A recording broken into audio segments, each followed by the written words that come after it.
básicamente porque hacemos estas cosas. Queremos profundizar el relacionamiento con ustedes, queremos que ustedes se conozcan, si hay una posibilidad de networking, de hechos conjuntos en ideal. Y queremos compartirles información y buenas prácticas de los mercados que cubrimos, qué es lo que vemos, ¿sí? Para que puedan tener más herramientas a la hora de tomar decisiones, de generar sus estrategias, ¿no? Yo básicamente les voy a hablar muy rápido de qué es lo que estamos haciendo en cuanto a la información que estamos levantando y cómo les compartimos. Esta es una iniciativa que arrancamos el año pasado y la recopilamos en una infografía con la creación de lo que denominamos el Club de Información GBS. ¿En qué consiste? Básicamente, el Club de Información reúne 3 capas de datos. Una que es indicadores económicos, donde les vamos compartiendo cómo está la inflación, el PIB, el precio del petróleo del país, etc. Lo segundo es ventas sectoriales, nuestra fuente es el SRI, y ahí conseguimos todo lo que las empresas de las diferentes actividades económicas les reportan, pues son valores macro, valores agregados. Y por otro lado tenemos estudios ad hoc en punto de venta que hacemos y que vamos ahí compartiendo los datos. Hasta la fecha hemos compartido con algunos de ustedes, de ahora en adelante lo vamos a compartir con todos, ya dos de estos informes, ¿no? Vamos con ventas sectoriales, nos hemos enfocado en varios sectores industriales. Por ahora les voy a comentar qué tenemos en electrodomésticos, en el sector farmacia, en el sector tiendas, supermercados y ferreterías. Acá tenemos la data de tiempo, ¿sí? Estos electrodomésticos, vamos viendo la data de tiempo cuál fue el impacto de la pandemia. El año pasado el sector creció 1.46% sobre el 2023 y a data que tenemos liberada al mes de enero vemos un salto interesante. En enero de este año versus enero del año pasado el sector vendió 24% más. No entendimos porque son valores agregados, pero un crecimiento importante. Tenemos al sector farmacias. El sector farmacias que nos arroja la data. Vean, interesante, ¿no? Como cada uno de los sectores, la pandemia tuvo un impacto diferente, ¿no? El sector electrodomésticos fue para abajo, el sector farmacias fue para arriba, ¿no?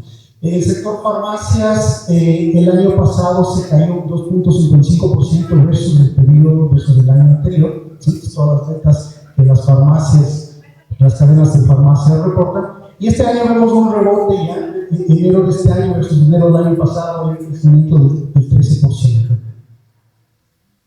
Sector tiendas, es uno de los sectores que ha tenido más dinamismo en los últimos años, creciendo a tasas bien interesantes, 16%, 12%, y el último año el 12%. Sí, sector tiendas. Y enero tenemos un crecimiento casi 19%, 18,47%. Supermercados, sector supermercados, vemos una contracción pequeña el año pasado versus el anterior, menos 0.34 tablas. Y vemos que hay un crecimiento modesto este enero versus el año pasado de 1.51 supermercados. Y por último, ferreterías, que es uno de los sectores que vemos que en los últimos años tiene una tasa de crecimiento de 1.7 menos, 23 sobre 22 y un menos 10%, 24 sobre 23. Enero también sigue la tendencia a una caída de 3%. El sector ferroviario. Tenemos varios sectores extras que les iremos compartiendo en las infografías, y a la final lo que te dejan ver es cómo estos valores agregados de los sectores van comportándose. Tenemos estudios del punto de venta que hemos hecho y compartido hasta la fecha. Hicimos un estudio para entender los clientes que van a una tienda que compran. El 51% se debe a una canasta que es alimentos, y básicamente tenemos ahí abarrotes, frutas, verduras y carne. Esa es la misión de compra, podríamos llamarle, de cualquier persona que va a una tienda. Perfil demográfico, ¿sí?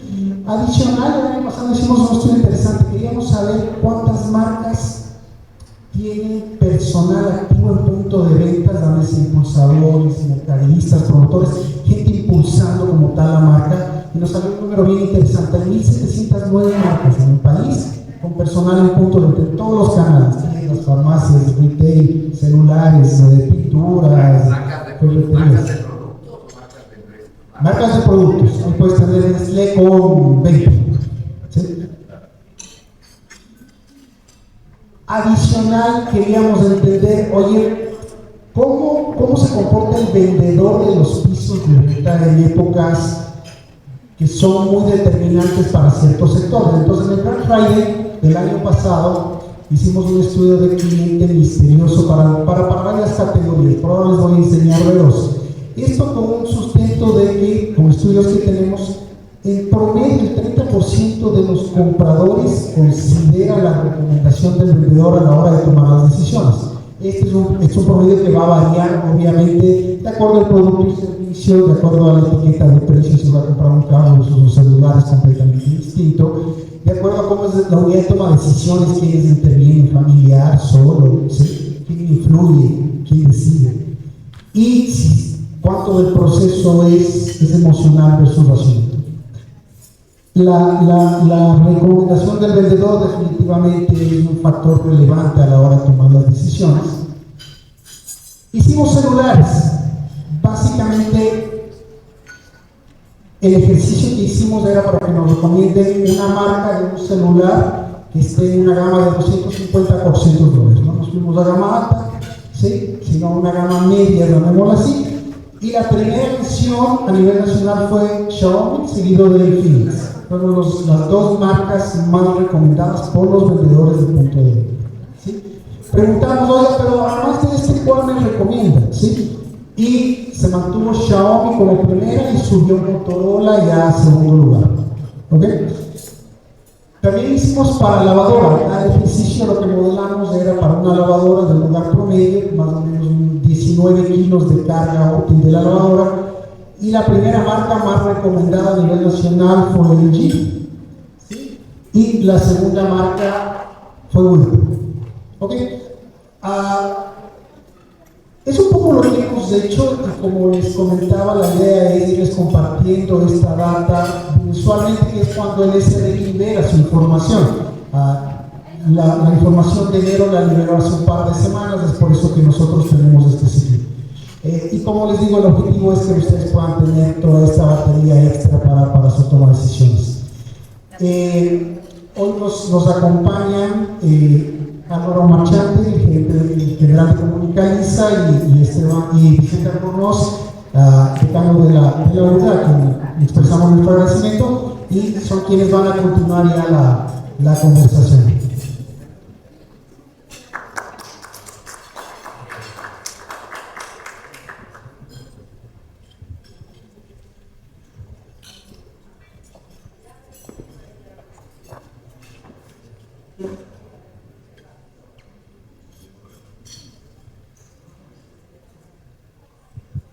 Buenos días a todos, muchas gracias hoy por asistir a esta charla, donde no sabemos si hay buenas noticias. Antes teníamos un debate, pero antes que nada agradecer a la gente de GBS por la confianza y por la invitación. Teníamos este debate de quién tenía que dar las buenas noticias, y al final quedamos en que ninguno tenemos ni buenas ni malas y que todo va a depender de la postura. Y sobre todo esto hay que verlo como un partido de fútbol. Un partido de fútbol, cuando estás en la final de Champions, pues no quieres que se resuelva en el primer tiempo, sino que quieres ver emoción, quieres ver que todo llega hasta el final y bueno, no sé, esto creo que será en prórroga o un mes después del recuento. Pero bueno, no me voy a adelantar, vamos a hacer un calentamiento, porque antes de jugar el partido hay que ir poco a poco. Entonces vamos a ver primero qué es lo que opina la gente, cómo ven el panorama, cómo están viendo el país, qué les preocupa, ¿qué problema ahora mismo ven como el primero? Y bueno, aquí podéis ver cómo la inseguridad se ha disparado hasta los niveles de cuando declararon la guerra. Es decir, aquí la gente, ¿qué es este tipo? Aquí es cuando el año pasado, en enero, el presidente tuvo que declarar la guerra porque realmente lo que estaba pasando en las calles, en las cárceles, en todos los sitios, en los puertos, acordaros de todo lo que aparecía en los caminos a los puertos. Entonces tuvieron que declarar la guerra y ahora mismo estamos solo a 6 puntos de ese punto. ¿Qué ocurrió antes? Porque cuando declaran la guerra cayó estrepitosamente, se mantuvo estable entre el 35 y 36 más o menos. Luego hubo una caída, obviamente aquí tuvimos un problema extraordinario que fueron los apagones. Los apagones solo preocupan cuando se dan. A nadie le preocupa si ahora mismo no hay apagones, pues a mí no me preocupa que haya apagones. Entonces llegan los apagones, suben, se van los apagones y desaparecen. Aquí podemos ver con los apagones que en abril, los que empezaron en agosto y obviamente los que empezaron en octubre, que fueron prácticamente absolutos y que había personas que durante todo el día no tenían. ¿Pero qué ocurre con lo demás? Bueno, tenemos problemas económicos. En segundo lugar, como agregado, ya no supera la seguridad a nivel nacional. Durante prácticamente todo el año pasado, al margen de los meses de guerra, teníamos que los problemas económicos en agregado superaban a la inseguridad. Ahora nuevamente tenemos la inseguridad como principal problema, superando a todo el agregado de problemas económicos.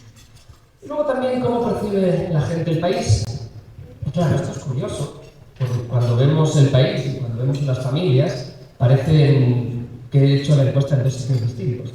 Cuando preguntamos cómo ven el país, vemos que desde diciembre del 2023 hasta la actualidad ha ido cayendo de manera continua y la visión negativa ha ido en aumento de manera continua, más o menos subiendo 10 puntos la visión negativa y cayendo 6 puntos la visión positiva. Pero cuando preguntamos por las familias, si hacemos el agregado, vemos que prácticamente esta línea de puntos, que no se ve tan bien, la más clarita, es recta. Entonces podemos ver realmente como prácticamente no se mueve nada. Obviamente aquí es el toque de queda de la guerra contra la delincuencia. Pero si nos centramos solo desde diciembre-enero, vemos cómo cae más o menos 11 puntos la visión positiva de la situación de las familias y sube 11 puntos la visión negativa, prácticamente de manera proporcional. Claro, aquí es fácil decirlo porque todo este periodo, absolutamente todo el periodo, ha sido de campaña o contracampaña. Un presidente haciendo campaña para tratar de seguir su buena imagen y una oposición pues incrementando los negativos del gobierno para que en un año y medio no estuviera mejor. Pero sin embargo, las familias se mantuvo estable y es solo cuando empieza la campaña electoral cuando la gente empieza a decir estoy mal, ¿no? Entonces, este relato que se había extendido durante todo el tiempo de que el país estaba yendo mal, obviamente tuvimos apagones, tuvimos guerra, el país no estaba bien, pero solo llega a afectar a las familias cuando empieza la campaña electoral. Esto ya va dando pistas también del tono que ha tenido esta campaña electoral. Bueno, seguimos calentando, todavía no estamos en intención de voto, que es lo más difícil.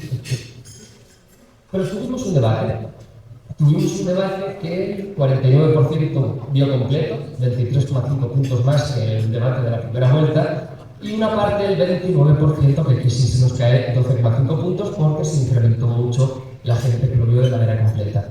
Esto hace que más o menos el 78% de la población vio el debate completo parcialmente, subiendo 11 puntos el rating del debate de primera vuelta.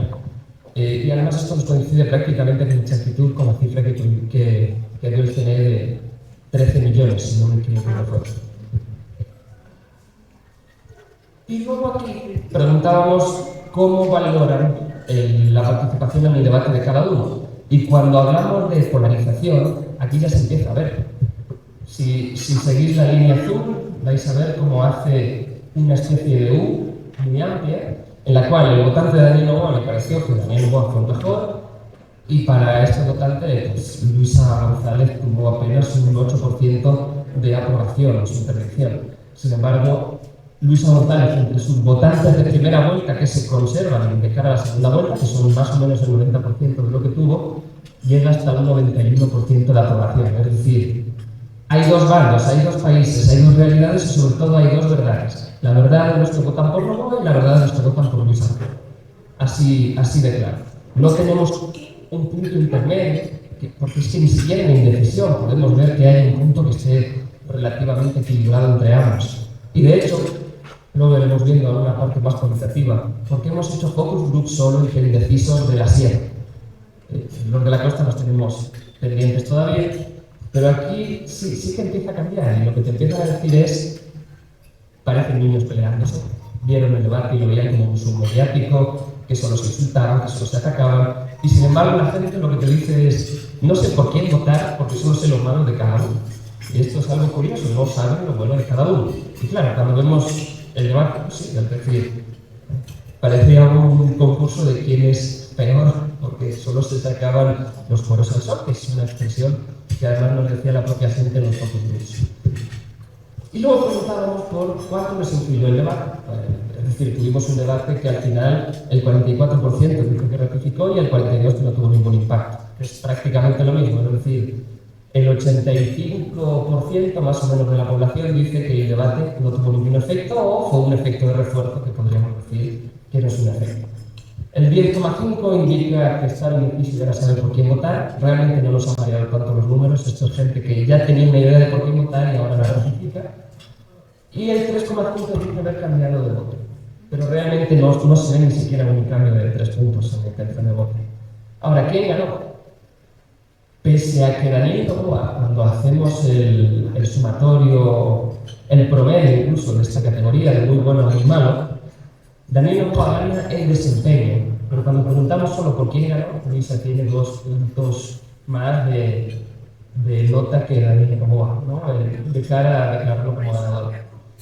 Y luego, ya que estábamos, pues preguntábamos, o tuvo muchos temas, muchas frases hechas, muchos conceptos, preguntábamos cuál es el que más recuerda a la gente. Bueno, Rana René fue el primero, pero cuando vemos entre quién, pues sobre todo entre el votante de Daniel Noboa, apenas llega a afectar al votante de Luisa González, lo veo como un insulto, no como una argumentación despectiva o crítica, sino como un insulto. Luego tenemos el Noboa no mientas. Pongo entre paréntesis el otra vez porque me confirmaron que fue un lapsus. Ella solo tendría que decir no, Noboa no mientas, y dijo lo de otra vez, que fue un craso error porque esto hacía que pareciera la frase de Guillermo Lasso y por eso no tuvo tanto impacto. De hecho, al día siguiente del debate de Lasso contra Arauz, todo el mundo hablaba de él. Andrés no mientas otra vez, que además tenía esa rima. Aquí la rima era no, Noboa no, que es una forma que cuando siempre criticamos algo decimos no, no, no, ¿no? El no, no, no es muy típico, sobre todo con los niños. Pero claro, este concepto, de nuevo, no llega tanto al votante de Daniel Noboa, sino al votante de Luisa González. El blanco y nulo sí que recoge bien estos dos conceptos, pero la gente que vota blanco y nulo es prácticamente imposible de convencer. Estamos hablando de personas que tienen comportamientos más anarquistas, muy ideológicos y sobre todo de odio y rechazo profundo a la clase política ecuatoriana. Luego teníamos Noboa Trading, que se le puede sumar el María Moreno o María Beatriz Moreno, que también era algo muy mencionado, pero de nuevo esto es un tema que entre el votante de Daniel Noboa prácticamente impacto cero, solo en el votante de Luisa González y ni siquiera entre indecisos llega a tener fuerza. El Rana René, por ejemplo, llega hasta 23 entre indecisos, que es una cifra notablemente más alta. Y bueno, luego teníamos otros temas como Luisa se desdolariza, que de nuevo esto es algo que solo pega entre el votante de Daniel Noboa, algo entre indecisos. Entonces, al final lo que vemos es lo que veíamos aquí. Hay dos verdades, la de Daniel Noboa, que recogió todo lo que decía su candidato, Rana René, Luisa se desdolariza, etc. Y la otra verdad, que es la de Luisa González y sus votantes, que es Noboa Trading, Noboa no mientas, violencia hacia las mujeres, etc. Y lo que estamos viendo es que prácticamente no hay nada de permeabilidad entre un votante y otro. Y esta pregunta a mí me hizo mucha gracia, porque, primero, la gente no vio el debate muy violento, solo bastante violento, aunque cuando íbamos con los indecisos en pocos groups sí que te lo decían, pero luego preguntábamos quién fue el más violento. Luisa González, obviamente, sale con un 38, Daniel Noboa con un 20,5. Pero lo más curioso es cuando vemos y lo cruzamos por intención de voto, el votante de Daniel Noboa, el 77%, dice que la más violenta fue Luisa González y el porcentaje de ambos es 17. En el caso del votante de Luisa González, 45 Daniel Noboa y 41 ambos. Es decir, sí reconocen que ella fue violenta, pero el otro también, ¿no? Es esa forma de, al final, de autodefensa. Ahora sí, ya hemos calentado un poquito, ya podemos ir viendo qué va a pasar, y lo que va a pasar es... ¿No lo sabemos? Perdonadme que haya puesto ese interrogante, pero es que es real. Llevamos... No sé si la puse... No la puse. Llevamos 5 encuestas seguidas desde que pasó el día de la votación de primera vuelta. 5 encuestas en las cuales hay menos de un punto de distancia entre ambos. 5, es que es prácticamente difícil que en una encuesta se mueva una décima un candidato, 2 décimas otro. En una ocasión ni siquiera se movían las décimas. ¿Y esto por qué ocurre? Veíamos que hay dos realidades, pero es que hay dos realidades desde la primera vuelta. En la primera vuelta, cuando nosotros decíamos entre dos candidatos van a llegar a acercarse al 90% de la intención de voto, se quedaron en el 89%, no nos quedamos tan lejos.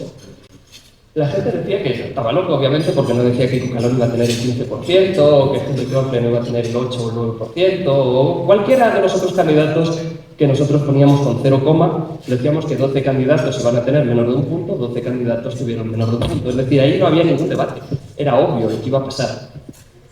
Pero esa concentración tan fuerte de voto, de 44 puntos cada uno en primera vuelta, hace que ya estaba todo polarizado. Y esa polarización no disminuye de cara a una segunda vuelta con menos candidatos, sino que se incrementa. Hemos ido viendo cómo ciertos votantes de Leonidas Issa ha ido más con Luisa González, el de Andrea González ha ido más con Daniel Noboa, el del resto de candidatos se ha repartido algo más hacia Daniel Noboa, pero también fuertemente hacia Luisa González. Entonces, claro, es muy difícil hacer una estimación porque ambos están conservando la gran mayoría de sus votos, ambos tienen porcentajes muy similares dentro de su voto de primera vuelta de indecisos, que podríamos decir que van a seguir, porque la polarización no está facilitando este trasvase de votos. Y claro, tenemos al final población que no votó, que se reparte casi a partes iguales, pero lo lógico es que no vaya a votar. Tenemos también gente que votó blanco y nulo, que dice el 40% que está indeciso, pero lo normal es que vuelva a votar blanco y nulo. Entonces tenemos muchos elementos con los cuales no podemos tomar decisiones, desgraciadamente, y tampoco podemos imputar cierta votación a otro, porque solo tenemos entre 11,8 y 12,4 puntos de indecisión en las 5 encuestas que hemos realizado. ¿Qué significa esto? Que tenemos la misma indecisión que el jueves antes de la votación de primera vuelta. Solo para que os hagáis una idea, estamos todavía a falta de 10 días, hoy es día 3, las elecciones son el día 13, y tenemos la misma indecisión que 3 días antes de la votación. Es decir, lo normal es que esta indecisión se mantenga, porque fijaros, aquí teníamos, por ejemplo, momento de la decisión del voto. Tenemos que un 15% toma la decisión el mismo día y un 8,8% en los últimos días. Realmente esto es algo tramposo, porque hay una, vamos a decir, pongámonos en el lugar de una de estas personas y te dice, tengo 80% de probabilidad de votar por el candidato A y 20% de votar por el candidato B. El mismo día de la elección ya tiene que tomar una decisión. Pero cuando hacíamos estos focus groups en los debates, que ahora os mostraré algunas cosas, lo que nos decían es, no tengo elementos para tomar una decisión, justo lo que decía antes, porque solo se pasan peleando, conozco todo lo negativo de Daniel Noboa, lo negativo de Luisa González, de hecho incluso nos decían, ambos se prepararon mucho para atacar al otro en el debate, es decir, sí valoraban la preparación que habían tenido, pero era una valoración crítica de la preparación que habían hecho.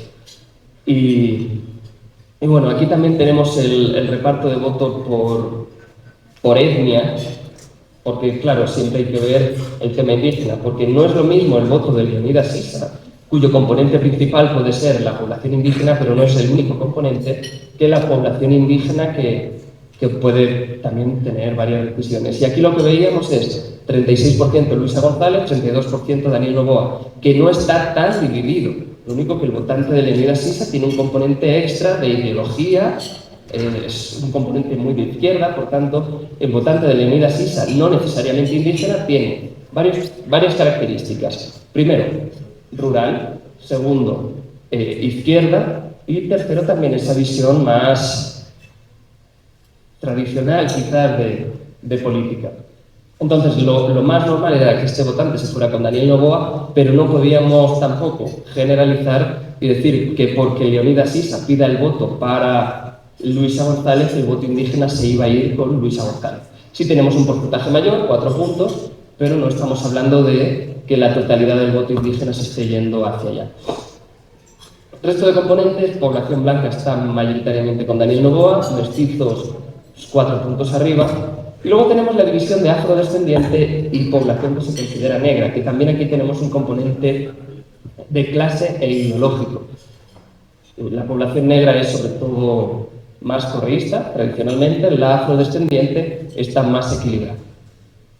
Pero ahí tenemos un componente ideológico. Ahora, para poder entender qué puede pasar de cara a las elecciones, cogemos la aprobación de cada uno de los candidatos. En esta ocasión es Daniel Noboa. De Daniel Noboa tenemos desde que inició la campaña anterior, en junio. Aquí, por ejemplo, es el efecto del debate de la primera vuelta de aquella ocasión, aquí cuando declara la guerra, aquí cuando se dieron los últimos apagones. Y hemos trazado una línea en paralelo. La línea en paralelo nos muestra que cuando él pasa a primera vuelta tenía una aprobación más o menos de 55, cuando gana la segunda vuelta tenía de 53 y hasta unos días antes de la primera vuelta del 2025 estaba en 55.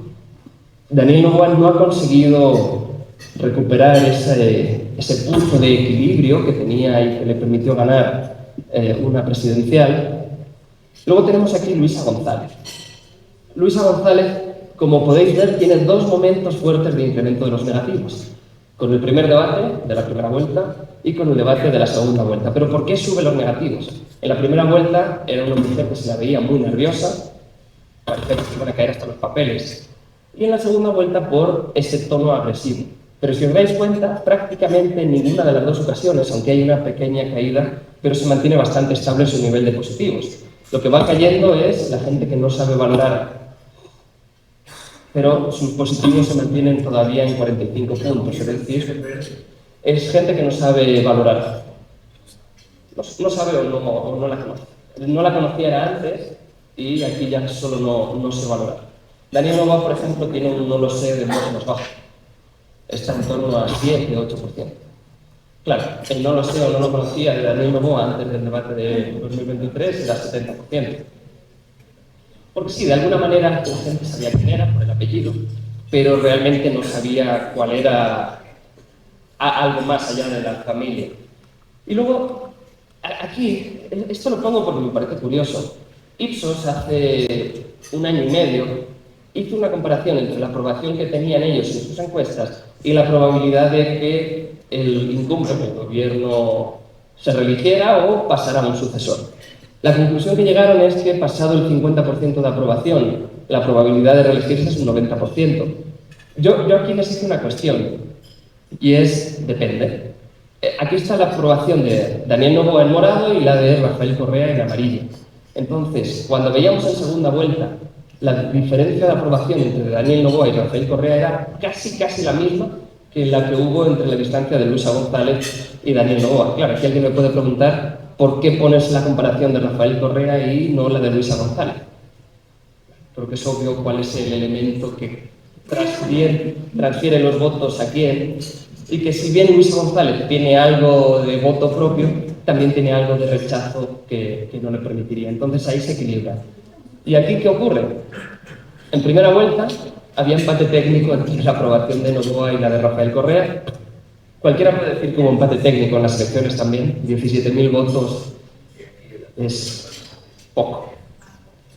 ¿Y ahora cuál es la diferencia? Tenemos 1,4 puntos de distancia entre ambos. En voto válido nos sale un punto de distancia, que más o menos también es lo mismo.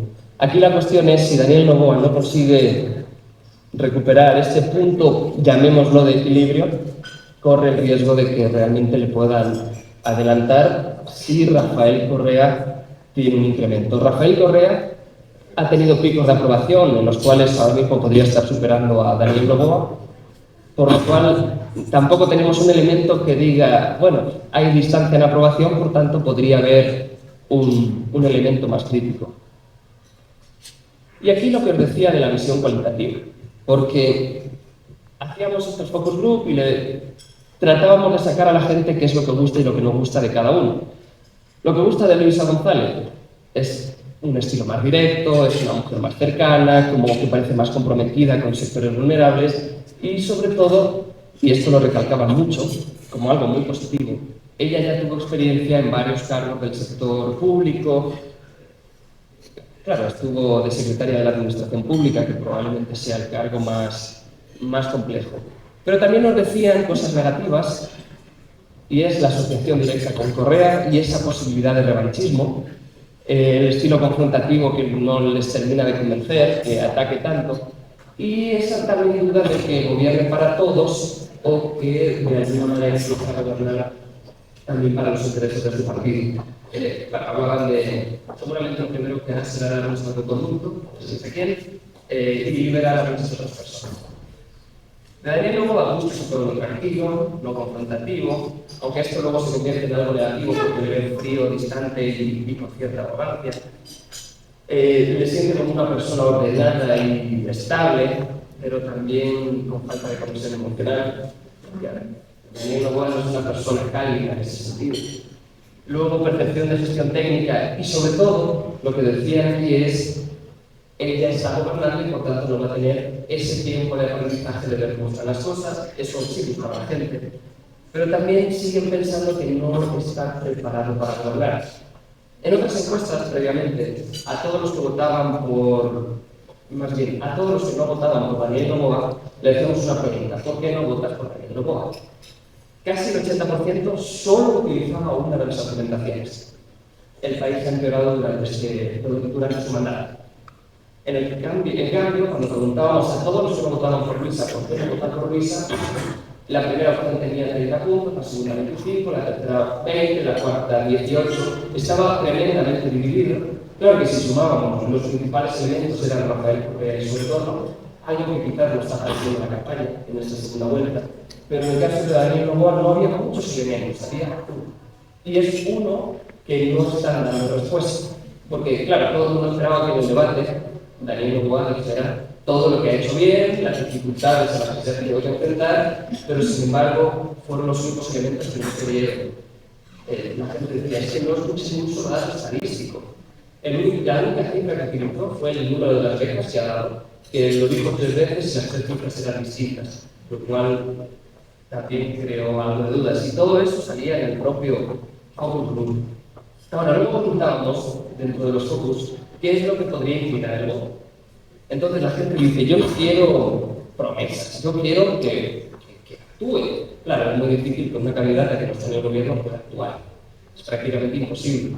Pero aquí, por ejemplo, hablaban de que en lugar de gastar mucho dinero en la campaña, les gustaría que con eso hicieran la obra social durante este tiempo de la campaña y que de esta manera, el efecto que saquen las inundaciones, saquen las afectaciones climáticas, pudieran de alguna manera ayudar. Entonces, lo primero que la gente no quiere es promesas, porque además dicen, en campaña le prometen todo. Pero son promesas y las palabras se las lleva viento. 3, y aquí hablamos solo de público indeciso, porque nadie de los que votaban por Daniel Noboa se va a votar mañana con Luisa González, o viceversa, salvo que pase algo ajeno a lo que pueden hacer en la campaña. Claro, alguien me decía, ¿y si matan a un candidato? Esto me lo decía en primera vuelta. ¿Y si matan a un candidato a presidente, qué pasa? Bueno, eso son cosas que no podemos prever. Esto sí lo podemos prever porque todo está relacionado con lo que pueden hacer en campaña. Pero la gente sí dice, hay un problema de seguridad muy fuerte, pero cuando voy al hospital no hay medicinas, cuando pido una cita tardan 6 meses. Y había una persona que decía, la niña vino a mi casa y nos dio la medicina para el trasplante de hígado de mi hija. Entonces, todo lo que tiene que ver con salud lo estaban valorando mucho más y sobre todo esta acción inmediata y no las promesas. Luego proyectar equilibrio emocional y firmeza sin confrontación. No quiere que se pasen peleando. Y aquí lo recalcaba mucho la gente. Sé por qué no debo votar por ambos, pero no sé por qué debería votar por alguno de ellos, porque no me conozco las propuestas. Luego transmitir humanidad, preocupación, más que carisma. No quieren grandes campañas, solo quieren promesas creíbles, que eso también es un concepto bastante superfluo, porque qué es creíble y qué no. Y nada de construcciones de imagen. Y luego también aquí hablaba mucho de la distancia simbólica, en el caso de Daniel Noboa, que era una persona muy distante. Pero a Luisa González la ven como sobrecarga emocional, que es lo contrario. La ven demasiado apabullante. También. Pero sí que contrastaba esto. Entonces, básicamente, el análisis, la conclusión, es que uno no podía existir con el otro, porque si uno es distante y el otro es apabullante, lo lógico sería que alguno de los dos buscara un punto medio, en el cual no es fácil, porque cada uno tiene su personalidad, no es fácil que Luisa González pase a una postura más de mujer, de Estado y que sea más fría y distante, pero tampoco es coherente que Daniel Noboa se meta a los mercados a tomar productos que le producen arcadas, como pudiste ver en redes sociales. Entonces, quieren un punto intermedio, pero no que Daniel pase aquí y Luisa pase allá, sino que de alguna manera vaya buscando un punto intermedio que permita ver algo más profundo. Por ejemplo, de Daniel Noboa la gente decía, a mí me gustaría saber qué le mueve, por qué mueve por dentro, qué hobbies tiene. Claro, si alguien sabe un hobby de Daniel Noboa.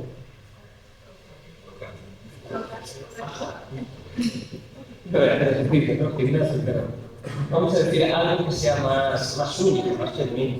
Y en el caso de Luisa González, claro, aquí sí tiene problemas, sobre todo los problemas de quién va a gobernar, para quién va a gobernar, y luego dentro de personas que eran indecisas pero más tendentes a votar por Luisa González, lo que les daba temor es que ella se pudiera separar y convertirse en otro de Moreno más. Entonces, sí que hay elementos de sobrecarga en el entorno de Luisa González, pero sobre todo de distancia de Daniel Noboa. Y más o menos, esto es lo que os tenía preparado, pienso que tenéis muchas preguntas, la mayor parte no las podré responder porque no veo el futuro, pero sí que me parece correcto también que podamos interactuar y dejar claro la noticia de la red de Movimiento.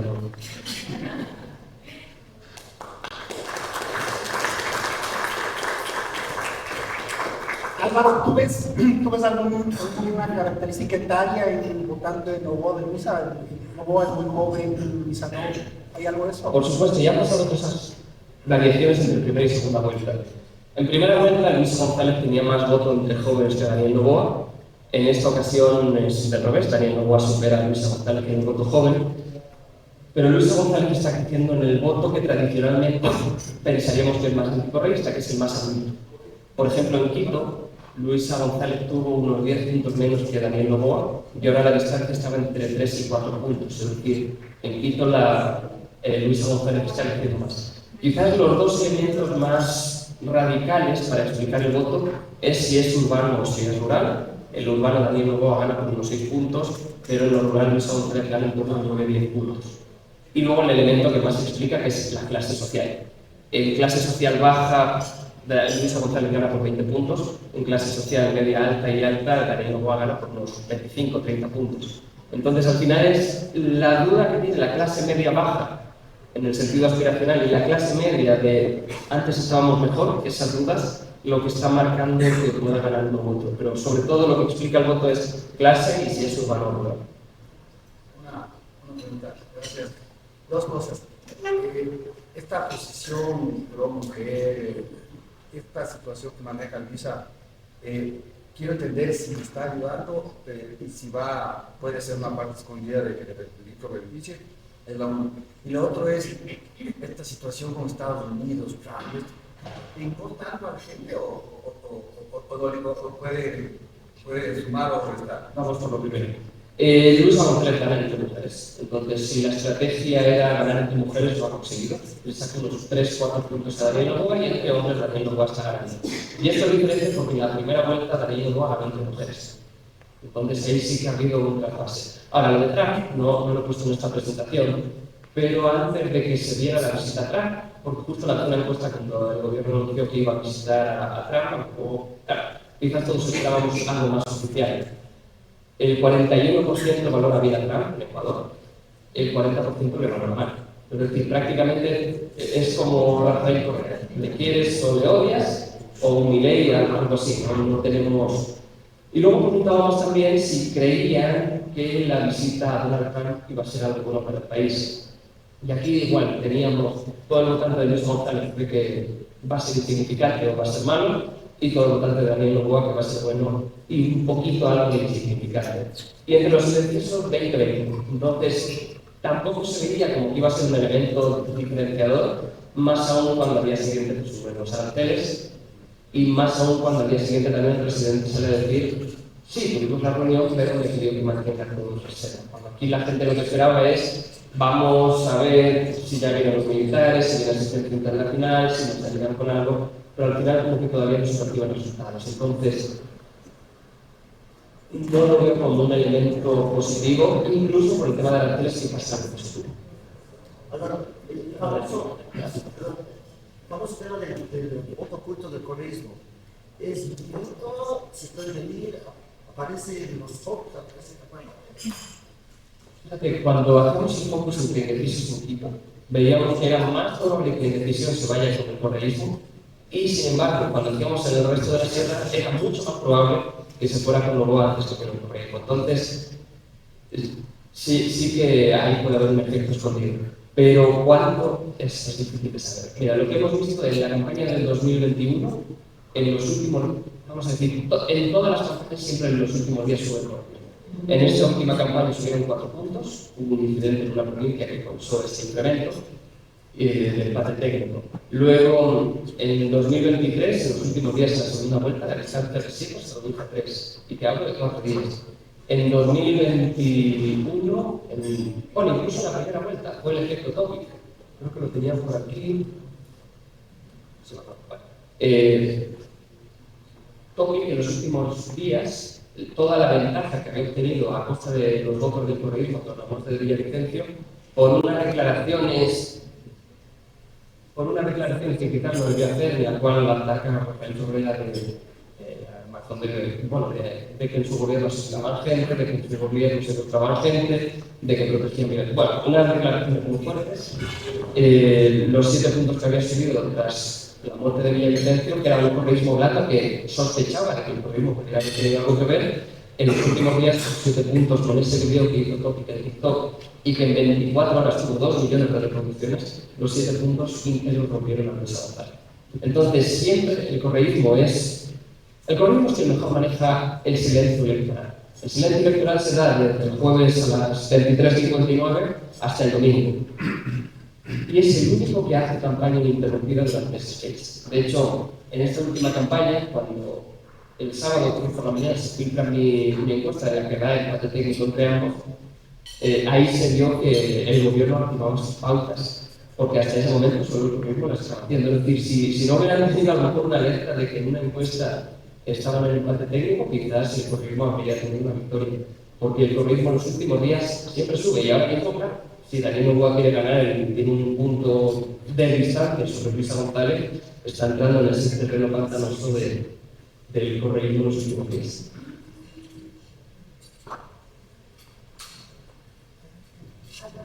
Por aquí. Había un empate técnico de ese momento. Ese 8% de indecisos son los que deciden en el país. Hace, lo que recuerdo, hace algún tiempo ese 8% era mucho mayor antes de las elecciones de primera vuelta. ¿Tienen la tendencia de cómo ha ido moviéndose ese indeciso hacia qué lado? Mira, desde que empezó la campaña electoral, ambos han estado con 40,2% el presidente, más o menos, y Luisa González en torno a 39,6%, más o menos. La indecisión solo se ha movido en función de si subió o bajaba el blanco y nulo. La indecisión no está todavía con una postura tomada. Ahora mismo la indecisión es en peor que es un poquito más. En la primera vuelta, hasta el miércoles antes de la votación, teníamos entre 16 y 18 de indecisión. El miércoles ya nos bajaba a 14, jueves a 12 y el viernes a 8. Es decir, es en los últimos días cuando la indecisión cae así. Y claro, en estos últimos días la indecisión siempre se ha ido por el correísmo en mayor medida. Pero ahora tenemos un escenario distinto, que es, de nuevo, la hiperpolarización. Estamos viendo que de la indecisión el 25-30% votó blanco y nulo en primera vuelta, por lo cual es muy probable que en segunda vuelta voten igual. El comportamiento de blanco y nulo es prácticamente estable, no cambia. Ahora mismo tenemos un 8,5% de blancos nulos, es una cifra bajísima, teniendo en cuenta que fue 7,8 en la primera vuelta, es decir, solo estaría incrementándose en décimas, lo cual hace que la polarización sea lo que está marcando la regla del juego. En un escenario tan polarizado, no se puede prever si la indecisión se va a ir en los últimos días algo más con el correísmo, porque cuando analizamos la indecisión lo que te dicen es no tengo elementos positivos para votar por uno por otro, solo negativos para no votar por uno por otro. Y la gente decía, yo no quiero votar por, quiero votar por, no tengo elementos. Entonces es difícil prever. Eso, comprenderéis, estos días estoy hablando con todos los bancos internacionales, de inversión, etc. Y claro, la pregunta es, ¿y cuándo tendrás más claridad? Y digo, el sábado. Ya, pero el segundo todo te pones. Sí, pero es que hasta el sábado no se puede tener una información más realista. Y eso es triste, porque cuando si tuviéramos ahora mismo 6-7 puntos de distancia, ya prácticamente, aunque la indecisión fuera más hacia uno o hacia otro, no pasaría un cambio radical. Pero cuando tienes empate, no puedes tampoco estimar, porque tienes empate en aprobación también. 1,4 puntos es prácticamente empate técnico. El margen de error es 1,4 de hecho. Y luego tenemos la intención de voto es 49,5-55. Es que es medio punto, realmente solo el medio punto lo que se tiene que mover de uno a otro para que sea empate. Más luego los márgenes de error de 1,4 para cada uno. Podrían quedar 52-48 incluso. Y con la encuesta decir que es estadísticamente predecible. Vemos que hay muchos factores y todo puede pasar de allí hasta la opción de revisar, todo puede cambiar. Pero no sé si las emisiones que acabamos de ver incluyen los últimos del Chief People, el tema del Azul o el tema de la ley de libertad religiosa. Si ese es el caso, ¿cuánto afectó cada uno de los casos? Y de cara a todo lo que puede pasar en el interesante, ¿qué podría ser un evento que marque una diferencia entre uno u otro? Mira, la segunda pregunta es imposible de responder porque no se sabe hasta cuándo ocurre. Justo tenemos preparado un análisis para que cuando acabe la campaña para explicar cuál fue el vivimiento de la primera vuelta y es algo completamente ajeno a la campaña. Entonces, justo poníamos antes la información de qué es lo que espera la gente, que es que no confronten, que tengan información positiva, que se salgan de su distancia social percibida o de su exceso de cercanía para poder también tomar una decisión la gente. Esos son elementos que los dos candidatos podrían hacerlos, porque básicamente depende de su estrategia de campaña. Ahora, ya basarnos en factores externos es más difícil. Esto, por ejemplo, de la libertad religiosa. Esta encuesta llega hasta el 27 de marzo, que es el día de cierre. Estamos corriendo ahora mismo una que terminamos entre hoy y la tarde y mañana, y no veo que esté cambiando tampoco el panorama. Es decir, lo que vimos en primera vuelta es todo lo político no afecta, incluido lo de la vicepresidenta, no ha afectado nada. Todos los indicadores económicos negativos, etcétera, tampoco influyeron nada. Y todos los elementos vinculados con seguridad ya están interiorizados y no afectaron nada. Entonces, tienen que ser elementos ajenos al día a día de la política del círculo rojo, lo que pueda marcar una diferencia o un cambio de estilo, que es lo que la gente necesita para tomar una decisión. Al margen de cosas que, obviamente, mañana puede pasar algo que sea impredecible. En tu opinión, ¿qué debería ser cada candidato para ganar? Centrarse en lo positivo. Es que si tú ahora mismo me dices una propuesta de Luisa González que te convenza, a lo mejor te cuesta y tienes que empezar a pensar. Tú vas a recordar lo que Luisa sabe o dijo de manera negativa de Daniel Noboa y también de Daniel Noboa de Luisa. Por ejemplo, las cosas incluso que puedes recordar de Luisa González, como que usaría reservas internacionales, es algo que al sector empresarial puede gustar. Para la clase media, baja y baja, es un tema que vete a explicar qué son las reservas internacionales. Porque tú le puedes decir, son tus ahorros, y él te va a decir, no, mis ahorros están en el banco. Sí, pero tus ahorros del banco están también ahí, esto lo puede explicar mejor Vicente. Pero es muy difícil, todo lo que dentro del círculo rojo no gusta de uno o de otro, explicarlo a la ciudadanía. Y la ciudadanía siente que Luis ha conectado más porque habla más de medicamentos hospitales y que Daniel Noboa sigue en una guerra. También es cierto que Daniel Noboa empezó a hacer campaña hace 2 días. Antes tenía este impedimento con el tema de la vicepresidenta y de hecho no sé si pidió permiso, no estoy seguro. Pero más o menos lo que ponía en la última diapositiva que mostraba de Focus Group es lo que pide la gente. Mira, vuelvo aquí, que es mostrar capacidad de acción inmediata. Esto solo lo puede hacer Daniel Noboa porque está en el ejecutivo. Tocar temas prioritarios. Daniel Noboa habla de la salud diciendo, he hecho un acuerdo con Google y con otra empresa que ni siquiera me acuerdo del nombre, para agendar las citas. Pero la gente sí tiene un problema de agendamiento de citas, pero la realidad es que te dicen, es que ya no me da el paracetamol. Y la gente de aquí de Quito estaba enfadada porque decían, pide una cita y me manda en carne. La gente ni siquiera sabe dónde está el carne. Entonces, claro, tener que viajar para que te atiendan en Manabí pues es difícil. equilibrio emocional y firmeza sin confrontación. De alguna manera Noboa confrontó menos, pero el concepto de Rana René, que si bien lo recuerda la gente, sí que lo veían como un insulto más que como un elemento organizado explicativo. Porque si él hubiera dicho, yo no voy a ser marioneta de nadie, por eso a mí no me llaman Rana René como a ella, habría metido algo más de información. Pero solo le decía, tú eres Rana René, no le decía toda la información extra que habría hecho pensar a la gente, es verdad, si ella gana con María Correa y encima dentro le llaman Marte. ¿Me entiendes? Si hubiera dado un poquito más de información, habría conseguido que Rana René no se viera como un insulto, sino que se viera como el elemento que puede hacer que Luisa González no gobierne. Falta una cosa. Pero esto es una lotería, puede pasar mañana. Alguien toca un alfiler y la pone en un lugar adecuado y gana. Álvaro, ¿crees que mejor dicho, la respuesta de Luisa y la postura con respecto al gobierno de Venezuela generó algún impacto dentro de los electores? Hay un concepto que se usa mucho en mercados saturados, que es el de las posturas convergentes. Entonces, Luisa González utilizó una postura de convergencia hacia Daniel Noboa cuando dijo: voy a reconocer a su gobierno para deportar a la gente que tú has dejado entrar. No sé tú, pero yo me quedé sorprendido que Luisa González dijera: voy a deportar a venezolanos. Cuando pareciera que ellos estaban utilizando al voto venezolano nacionalizado para ganar. Claro, al día siguiente, una señora que tiene una tienda al lado de mi casa puso un Noboa de cartón. Es decir, no creo que eso permitiera ganar votos, al menos no el votante de Noboa, pero sí que acercó quizás a una postura de indeciso. Que por cierto, ningún indeciso hablaba de Venezuela, ningún indeciso hablaba de anticorrealismo, ningún indeciso. Entonces, a mí me sorprendió, no creo que le haya causado un efecto positivo, pero sí que utilizó una postura de convergencia interesante. No, sobre el tema de redes sociales, en tu opinión, ¿quién crees que está teniendo la mejor estrategia para comunicar con los electores, especialmente con los jóvenes, que es lo navegar?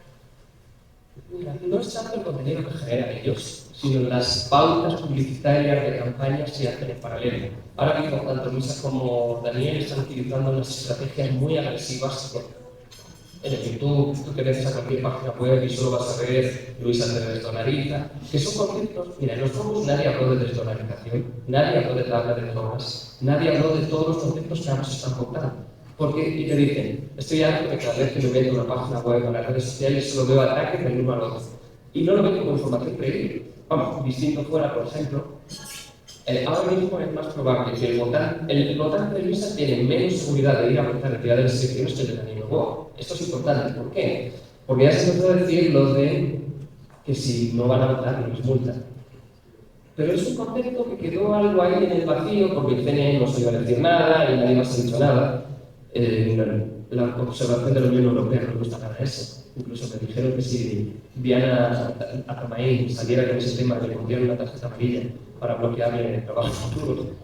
Pero claro, si tú me dices qué estrategia haría yo del lado de Noboa, sería aparentar con noticias que si no votan no pasa y que no les van a pasar multas. Que es lo más probable porque ya pasó en otras ocasiones donde ha habido derrumbes e inundaciones y no pasa nada. Pero creo que las estrategias de simplemente atacar ni movilizan ni desmovilizan, pero habría otros conceptos como este que te digo que podrían desmovilizar a un voto que es desmovilizable si creen que no les multan.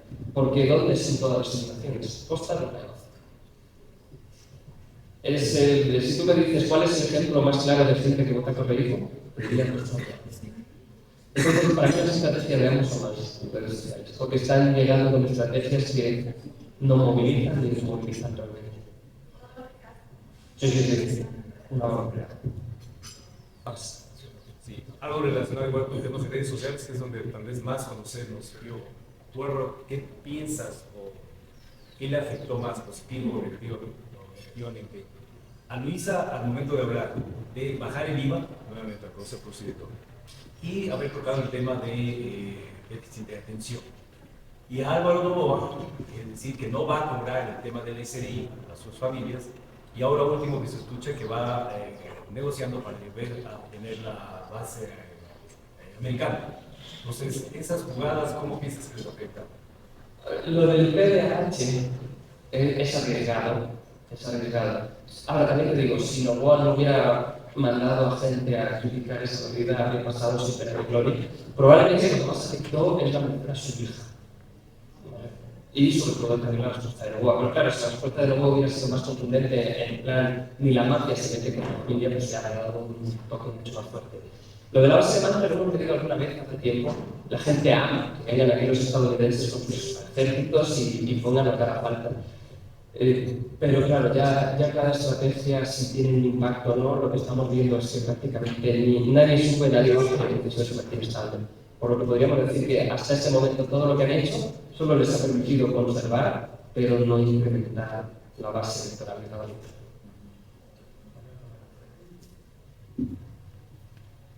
Pues, espero.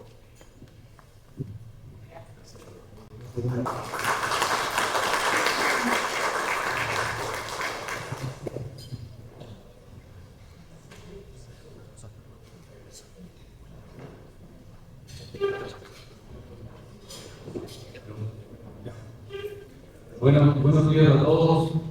Quería empezar agradeciendo a los asistentes de GBS por la invitación y a ustedes por estar aquí.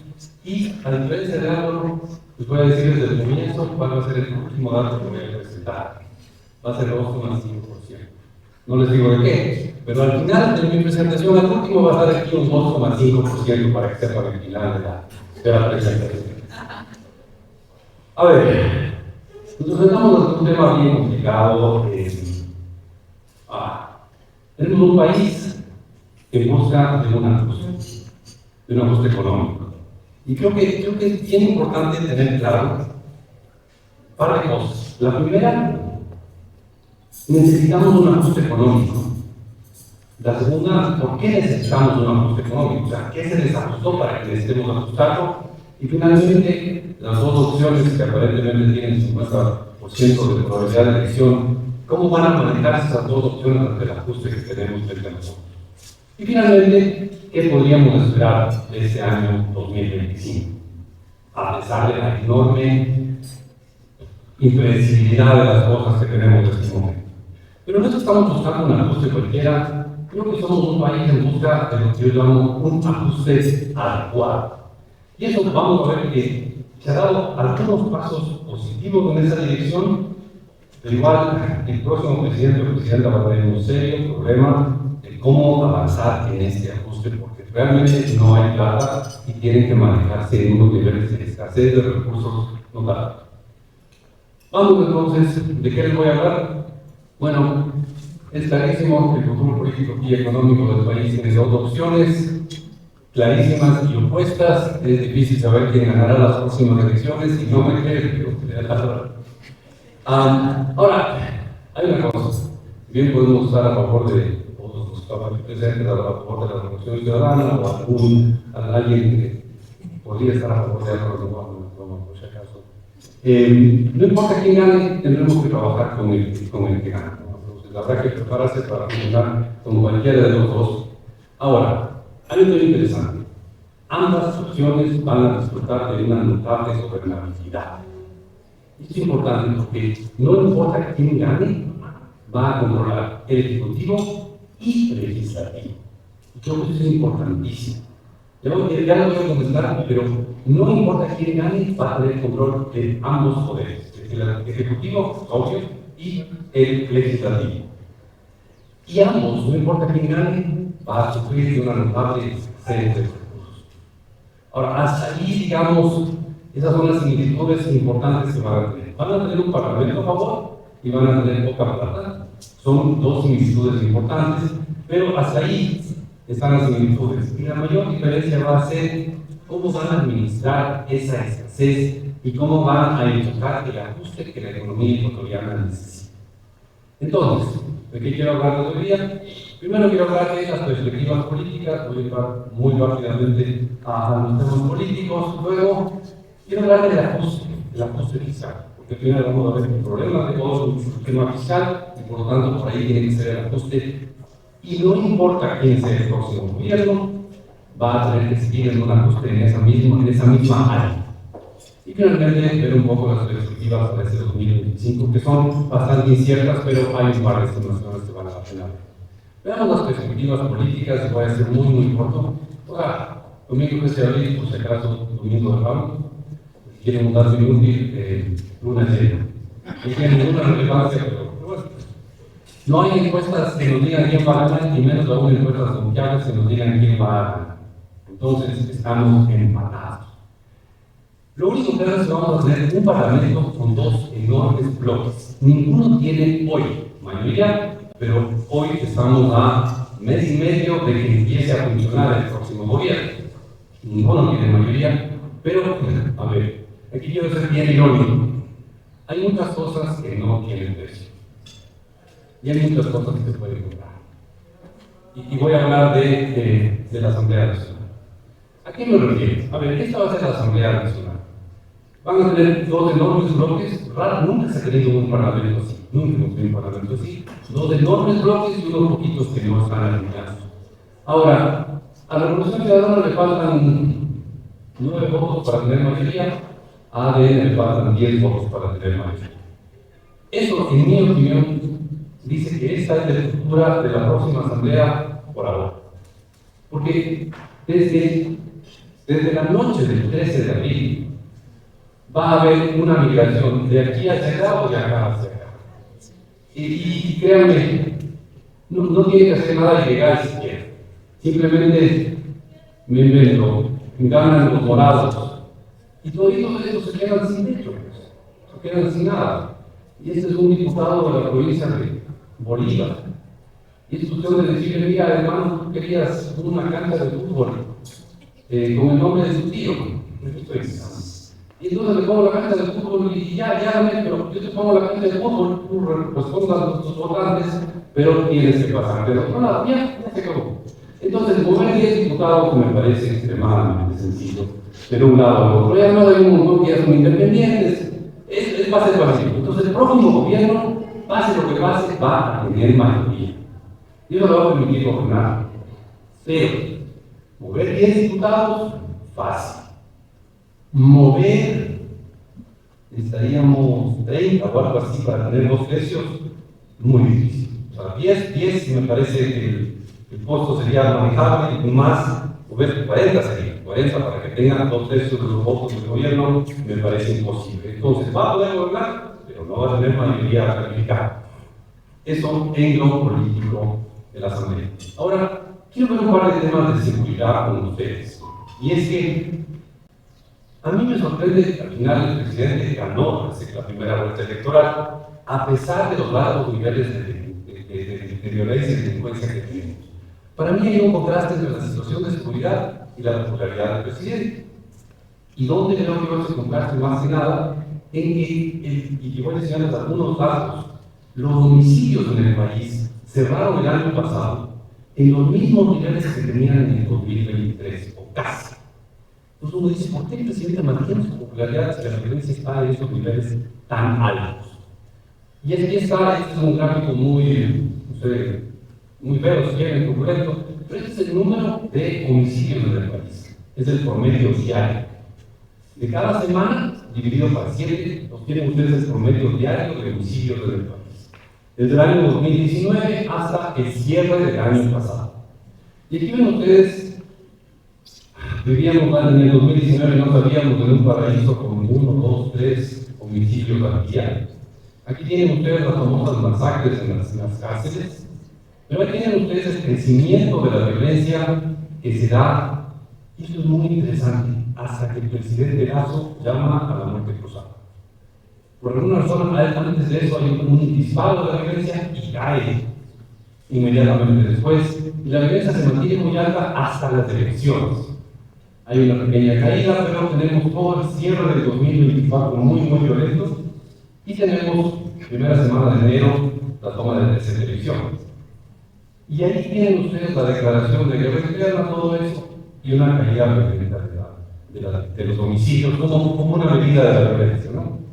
Pero, a pesar de esa caída, que llegamos en febrero a tener un día, una semana con un promedio de 10 muertos al día, tenemos una recuperación de los homicidios y básicamente cierran el 2024 como cerraron el 2023. Entonces uno dice, ¿Por qué el presidente sigue manteniendo una popularidad alta si es que la violencia sigue en estos niveles? Y creo que lo que hay que resaltar es que hay diferencias regionales gigantescas. Ahí tienen ustedes las 11 ciudades más grandes del país. Y está calculado el índice de homicidios por cada 100.000 habitantes en las 11 ciudades más grandes del país. El Ecuador tiene 11 ciudades con más de 250.000 habitantes. Ya tienen ustedes el índice de homicidios dividido para la población para cada 100.000 habitantes, ¿no? Y ahí tienen ustedes dos países, o casi dos planetas. O sea, ciudades como Durán, Manta, Machala, Pozuelo y Guayaquil tienen unos niveles de homicidios altísimos. Durán es peor que una zona de guerra. 145 homicidios por cada 100.000 habitantes es una cosa altísima. Pero claro, eso es todas las ciudades de la costa. Y después tienen ustedes lo que es la sierra, por si acaso de incluir a Santo Domingo en la sierra, pues tienen ustedes lo que es la sierra del Istmo de otro planeta. Bueno, el Bajo siendo la más violenta, muy entre comillas la más violenta, porque está muchísimo por debajo de las otras, y Cuenca siendo la menos violenta, con 2,7 homicidios por cada 100.000 habitantes. Si ustedes pudieran explicarle a un extranjero que Cuenca y Durán están a 100, 150 kilómetros de distancia, pero parecen de dos planetas distintos. ¿Sí me explico? Cuenca y Durán están cerquitas, hasta Tacumbana, Carretera, inclusive, pero ahí tienen ustedes que están hablando de dos países o de dos planetas completamente distintos, y a mí no me sorprende que en general también los dos estén ganando aquí y no le haya ido tan bien acá. Pero en todo caso explica por qué aquí sigue saliendo bien. Sigamos. Ahora, ha habido importantes reducciones de la violencia en muchas ciudades grandes. A ver, este gráfico me salió interesante pero complicado. A ver, ahí tienen ustedes en azul la tasa de homicidios en el año 2023 en Guayaquil. Y en rojo, en Guayaquil mismo, la tasa de homicidios en el 2024. Hay una caída en Guayaquil de los homicidios. En Quevedo, en Esmeraldas, en Santo Domingo, en Guaquitas, en Bernal, etcétera, etcétera. Hasta en Quito tenemos una caída de nivel de violencia. En estas ciudades son en general ciudades grandes, no todas, pero algunas son ciudades grandes, hay una caída de la violencia. Por si acaso, están ordenadas según la caída en números absolutos de los homicidios. Complicadísimo, pero eso es en todas estas ciudades ha caído de manera importante el número de homicidios, y en las más grandes, obviamente, no ha caído bastante. Fíjense, en Quito es importante la caída, porque en una ciudad grande esa caída en el índice es importante. Entonces, en las ciudades grandes donde están los votantes, cae, en general, cae bastante los niveles de homicidios. Ahora, se han movido, por lo tanto, hacia otros cantones. Entonces, veamos, este cuadro resulta bien interesante. En el año 2023 hubo un poco más de 8.000 homicidios, casi 8.100 homicidios. En el 2024 hubo un poquito menos de 7.000 homicidios. Hay una caída de alrededor de 1.100 homicidios entre 2023 y 2024. ¿Cómo se da esa caída? Ahí voy a separar la evolución de los más de 8.000 a menos de 7.000 según el tamaño de las ciudades. Ciudades grandes de más de 250.000 habitantes, de 100 a 250, de 50 a 100.000, o los cantones pequeños con menos de 50.000 habitantes. Y lo interesante es que cae en todas las ciudades grandes y medianas, cae la violencia. Este es el número total de homicidios, ¿no? Cae en las ciudades grandes, cae en las ciudades medianas, pero crece de manera importante en los cantones chiquitos, muchos de estos rurales costa. Entonces, ahí tienen ustedes, nuevamente está en azul la tasa de homicidios, que son cantones chiquitos todos, medianos chiquitos todos. En azul están los homicidios del año 2023. En toditos esos cantones no hubo homicidios en el 2023, excepto 4 homicidios en San Borondón. Todos los demás de 0, el número de homicidios del 2023. Y tienen tasas importantes, son chiquitos por si acaso, no son muchos los homicidios aquí, pero tienen tasas importantes de homicidios en el 2024, porque todos tienen en el 2024 una columna roja grande. Y todos son, como ustedes ven, son cantones que la mayor parte, yo la verdad no sé dónde quedan muchos de estos cantones, pero son cantones chiquitos, muchos de ellos costan o de la sierra, estribaciones hacia la costa, ¿no? Entonces tenemos un movimiento importante de la violencia hacia otros sitios y eso explicaría por qué el presidente, a pesar de tener niveles de violencia comparables a fin de año, el año en su totalidad cayó, pero a fin de año tiene niveles de violencia comparables, pero resulta que es en otras zonas donde está la violencia. Eso explicaría en parte la popularidad del presidente a pesar de esta evolución de la violencia. Vamos entonces a la economía y a por qué necesitamos ajustar la economía y por qué el ajuste tiene que ser en lo fiscal. A ver, ¿por qué necesitamos un ajuste? Y ahí tenemos, yo siempre digo, si alguno de ustedes tiene dotes musicales, podría escribir una canción muy triste diciendo, usted es la culpable de todas mis alegrías y mis tristezas. Porque al final eso es el precio del petróleo en el Ecuador, el causante de nuestras alegrías y tristezas. Y ahí tienen ustedes el precio del barril ecuatoriano, ajustado por inflación, desde los años 80 hasta enero de este año. Y lo importante aquí es ver cómo en los años 80, los últimos momentos del gran boom petrolero de los años 70, teníamos un petróleo altísimo, pero desde el 86 el precio del petróleo cae, se mantiene en niveles muy bajos. En algo mejora cuando nos analizamos, pero en realidad se dispara en el año 2007 y se mantiene en niveles altísimos hasta fines del 2014. Luego cae y del 2015 en adelante estamos con un precio del petróleo bueno, pero nada que ver con lo que llegamos a tener entre 2007 y 2014. Además de que el precio del petróleo subió muchísimo en esos años, no se olviden que en el 2003 se construye el OCP. Entonces hay más petróleo. La producción petrolera crece en 40% entre el 2003 y el 2006. Tenemos más petróleo. Y además, el gobierno de Correa cambia los contratos petroleros y se queda con una mayor proporción de la renta petrolera. Entonces tenemos más petróleo a mucho más precio y una mayor proporción de eso va al gobierno. Y encima va a un gobierno que sabe gastar. Y entonces ahí tienen ustedes el gasto público. Y este es el gasto total del sector público no financiero, es el gasto total. Gobierno más IES, más municipios, más casas de la cultura, más universidades públicas, todo lo que suena al sector público, esto está ajustado por inflación.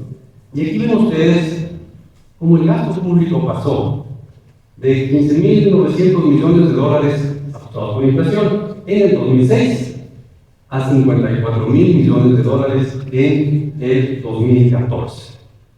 Esto es multiplicarse por 3,5 veces.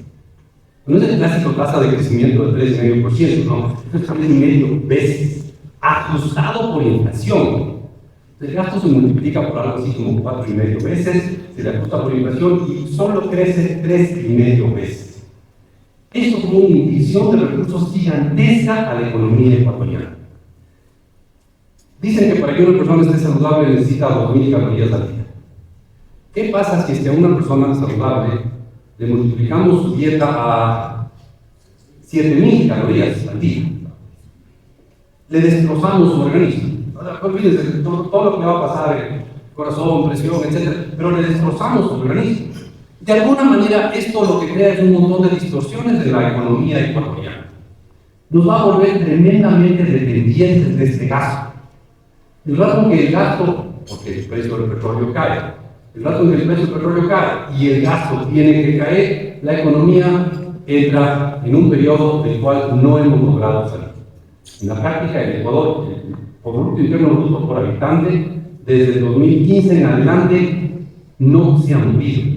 La economía crece más o menos lo mismo que la población, por eso estamos en una situación incluso política de tanta crispación, porque la economía no avanza. Entonces, primero, nos volvemos muy dependientes de ese gasto público, tremendamente dependientes de ese gasto público. Segundo,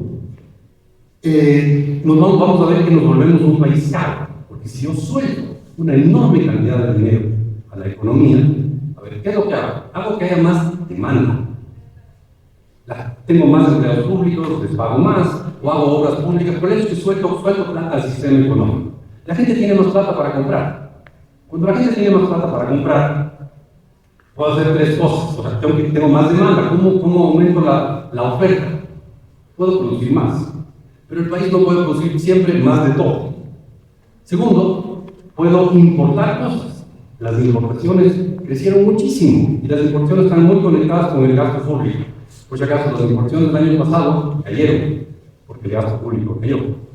Puedo importar cosas para atender esta demanda adicional y finalmente, aquello que no puedo atender, suben los precios. Y vamos a ver que nos encarecimos en este periodo. Y una cosa adicional, el gobierno se dio cuenta que era popular gastando dinero.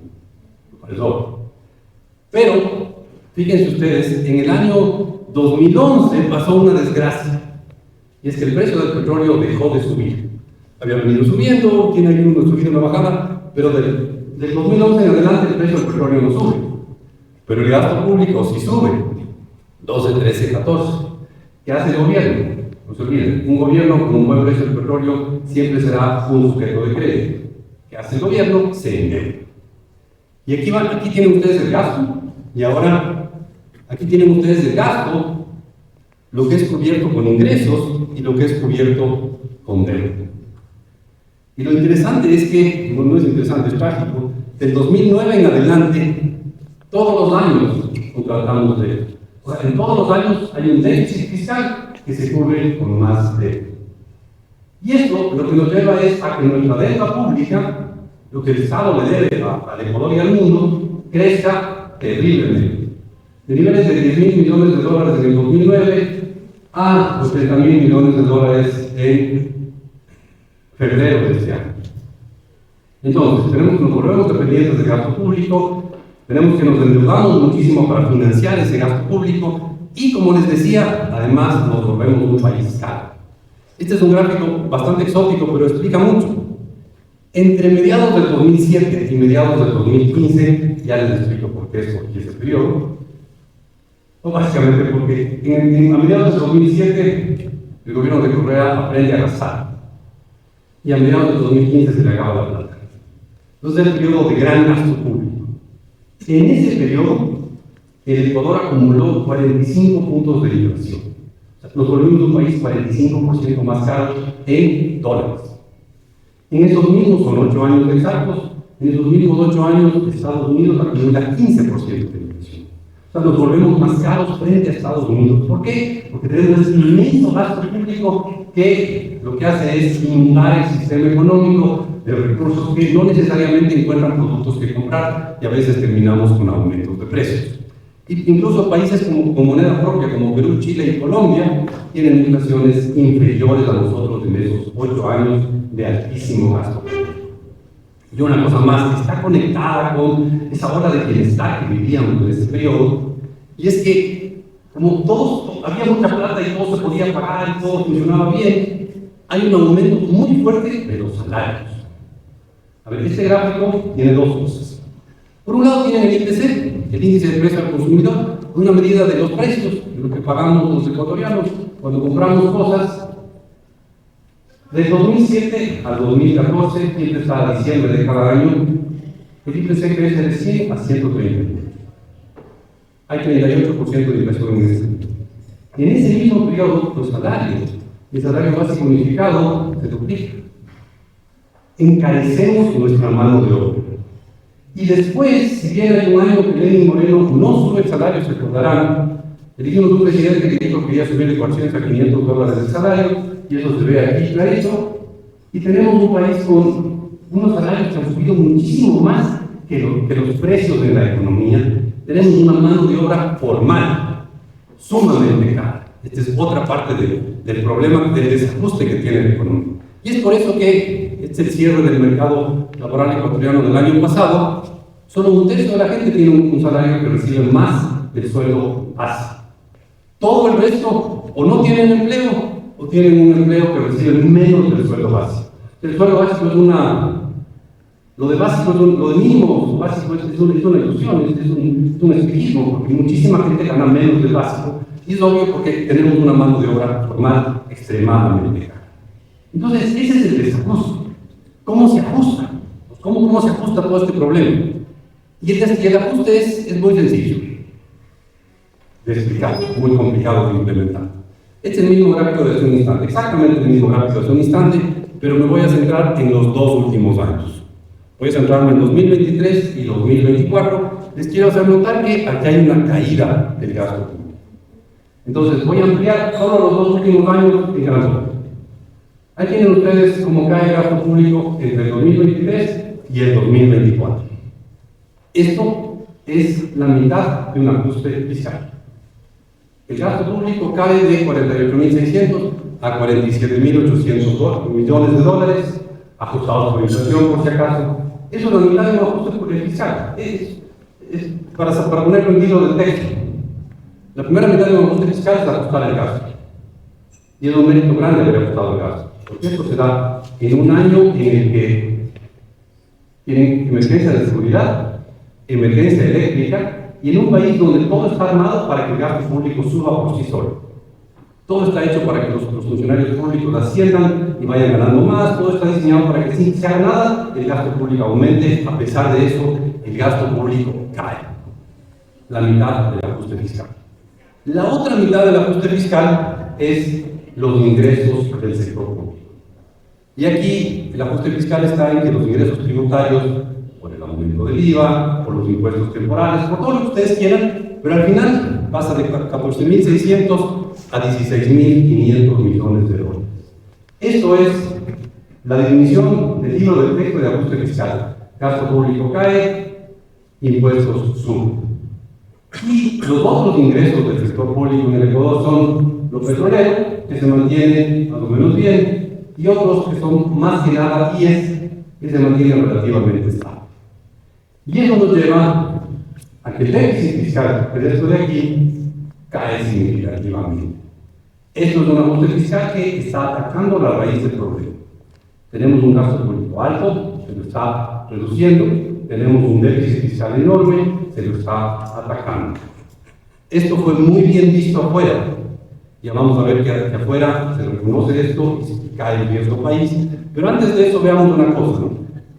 Ahí tienen ustedes ingresos totales y gastos totales y es clarísimo que el déficit cae. Pero a pesar de este tremendo ajuste, porque tenemos aumento del precio de la gasolina, de la Ecopaís, tenemos reducción de otros gastos y aumento de impuestos, a pesar de eso, no se logra ganar la batalla del déficit fiscal. Y no logramos salir de la maldición de 16 años consecutivos de déficit fiscal. Ahí tienen ustedes el déficit fiscal. La diferencia entre ingresos y gastos está grandote, yo sé, pero hasta el 2008 teníamos superables. Del 2009 en adelante hemos tenido todos los años, incluso en el 2022, hemos tenido todos los años un déficit fiscal. Y todo lo que vimos nosotros el año pasado, que fue un año durísimo para la economía, porque una economía en la que caen los gastos y suben los impuestos, es una economía que tiene un frenazo durísimo, por eso fue tan complicado el año pasado. Y encima pongo el tema de la electricidad.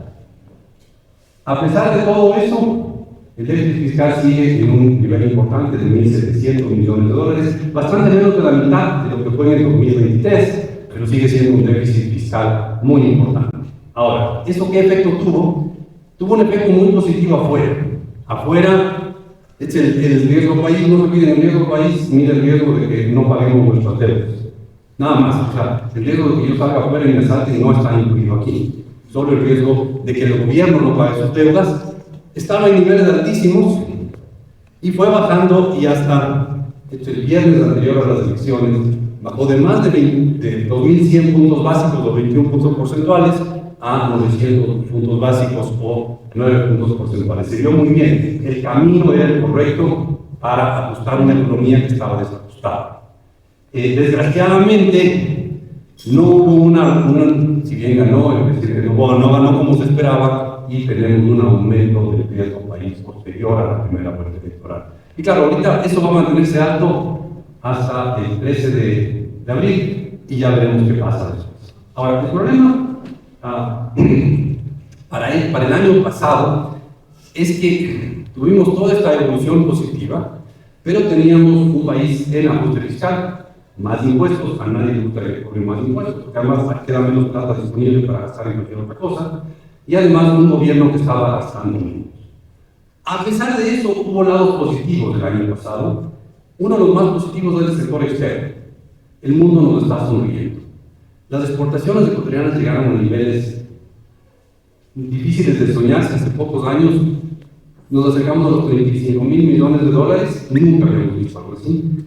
Exportaciones no petroleras cercanas a los 25.000 millones de dólares, impulsadas por camarón, cacao, banano, flores y un montón de otras exportaciones. O sea, exportamos cerca de 200 millones de dólares en panderos apilados, por ejemplo. Entonces, el mundo nos ha sonreído hasta ahora muchísimo. Como yo les decía, con una caída del gasto público, las importaciones cayeron. Y por lo tanto, tuvimos, debe ser la primera vez, al menos desde el año 99, tuvimos, probablemente la primera vez en la historia de la gente, pero, o en medio siglo o algo así, tenemos una balanza comercial gigantesca, positiva, 6.700 millones de dólares, y tenemos una balanza comercial no petrolera de casi 4.000 millones de dólares, que es todavía más grande que la balanza comercial petrolera de 3.000 millones de dólares. Esto, sumado a que se calcula que el año pasado llegaron al país cerca de 6.500 millones de dólares de remesas. Digo se calcula porque no está todavía el último dato publicado. Significa que entraron muchos dólares al país. O sea, entraron, salieron, pero en neto entraron muchísimos, más todo lo de las remesas. Tenemos un montón de liquidez en el país. El sistema financiero está lleno de liquidez. Desde el momento de pedirles préstamos al sistema financiero, estarían encantados de colocar los préstamos.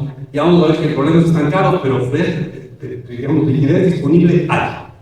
Entonces, a pesar de todo lo negativo, tenemos un sector externo muy positivo, pero la suma neta de un ajuste fiscal como el que vivimos, con todos los problemas, más la seguridad, más los apagones, todo eso, nos lleva a que este año pasado vamos a cerrar con una recesión importante. Los datos publicados por el Banco Central, el 15 de abril se publican los nuevos datos, por eso solo tengo datos de los 3 primeros trimestres del año pasado. Los datos nos hablan de que el año pasado, hasta el tercer trimestre, es antes de los apagones, por si acaso, hasta el tercer trimestre caímos en 2,2%. Obviamente el tercer trimestre va a ser más negativo y vamos a terminar más abajo de ese 2,2%. El 2024 acabamos en una fuerte recesión, comprensible por todo lo que vino, y al mismo tiempo sigo yo sorprendido que con todo el nivel de violencia y todo el nivel de contracción económica, el presidente logre mantener su popularidad y haya hasta ganado la primera vuelta electoral. Ahora, ¿cuál es el siguiente capítulo del ajuste? Y esa es la pregunta de los millones de millones. ¿Qué opciones tiene Daniel Noboa? No tiene muchas. No tiene muchas.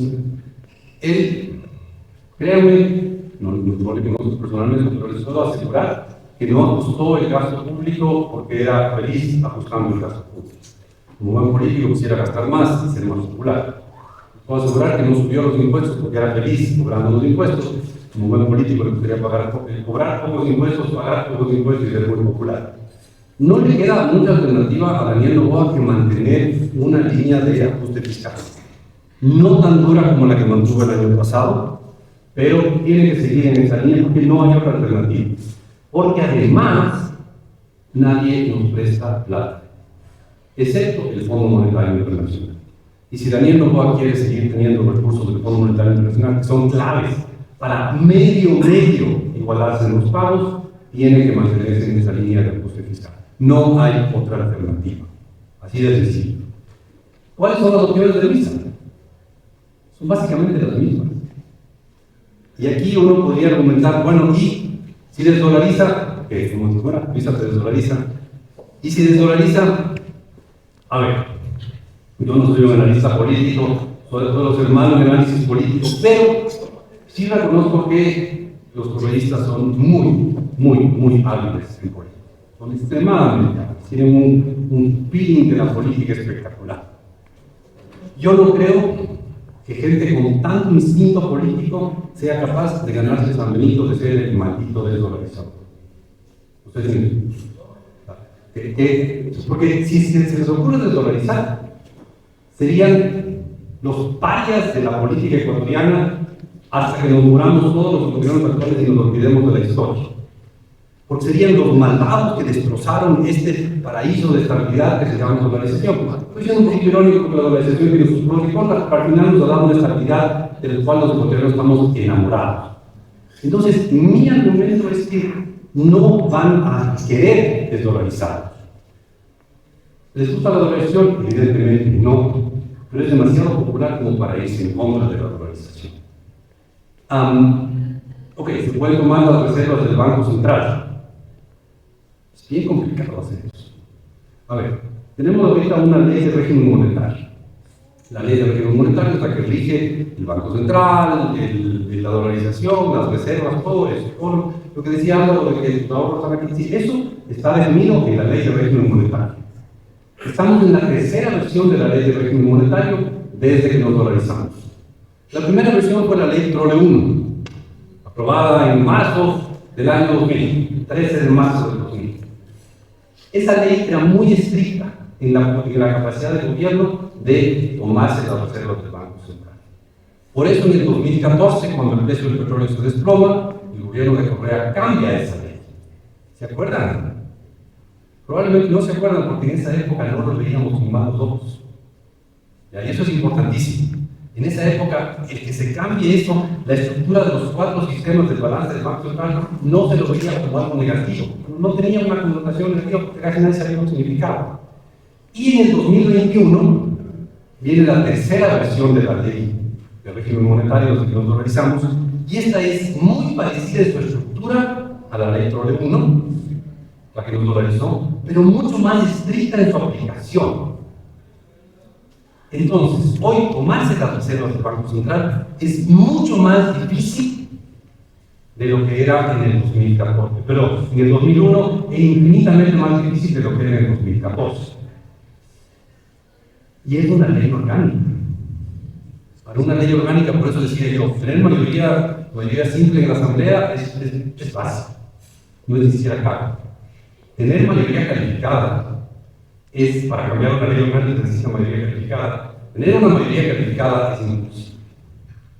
Entonces, para cambiar esa ley, para que no sea un delito grave tomarse las reservas del Central, necesitaría mayoría calificada virtualmente imposible que la tengan. Supongamos que tuvieran mayoría calificada. Supongamos que lograran 2/3 de los votos, cosa que yo le veo virtualmente imposible. Supongamos que tuvieran mayoría calificada. En el Ecuador, para aprobar una ley se necesita, en el mejor de los escenarios, en el escenario más rápido y más eficiente y más expedito que puedan imaginarse, 3 semanas. En esas 3 semanas, antes de que la ley de emergencia, se fueron todos los dólares del país. El rato que el gobierno lance y proponga una ley en la que puedo, ley para tomarme las reservas del Banco Central, hasta que sea tramitada y aprobada, todos los dólares que podían salir del país salieron, y eso podría causar una desdolarización por el pánico que causaría. Mis sinceros millones de Diego Borja detesta la dolarización, Rafael Correa odia la dolarización, Luisa González no sé si entiende lo que es la dolarización, pero todos entienden perfectamente bien que destrozar la dolarización sería la tumba política del correísmo por las próximas 3 generaciones. Por lo tanto, no creo que lo hagan. ¿Qué van a hacer? Meternos en una economía mucho más regulada, mucho más, si ustedes quieren, represiva, posiblemente aumentar los impuestos, porque necesitan financiarse de alguna manera, pero tomarse las reservas del Central y desdolarizar el país, no le veo dentro de las opciones que puedan tener. Veo opciones muy claras de represión, de reducción en la libertad de expresión, etcétera, etcétera, de obviamente reducción en la libertad empresarial, sí, posiblemente un aumento de impuestos también. ¿Por qué? Porque es la única manera de gastar. Y además, si aumentan impuestos, tendrían más plata para gastar y tendrían una bonita cara frente al Fondo Monetario, al cual sí podrían pedirle plata, porque todavía hay plata que está lista para desembolsarse del acuerdo todavía vigente. Entonces, por ahí veo que podrían ir las cosas. Insisto, no le veo que se pueda ir con una desdolarización, al menos no una intencional, de ninguna manera. Van a ir como fueron en la época de Correa, hasta el límite de ponerle en peligro al país, pero no se van a lanzar al barranco. Mi hipótesis. Ok, vamos a las perspectivas del 2025. El mundo está siendo medianamente amable con nosotros.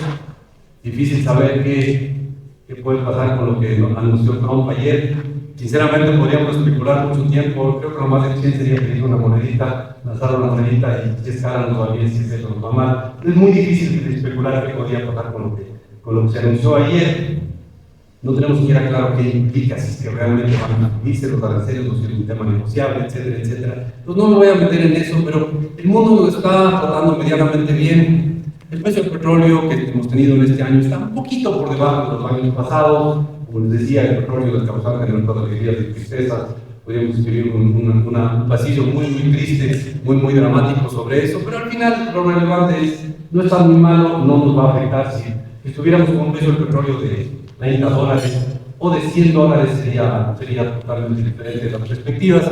Como estamos, el petróleo no nos va a empujar ni a frenar la evolución económica. Tenemos una nube en el firmamento, independiente de lo que dijo Trump ayer, y es que la inflación en Estados Unidos está alta en términos norteamericanos.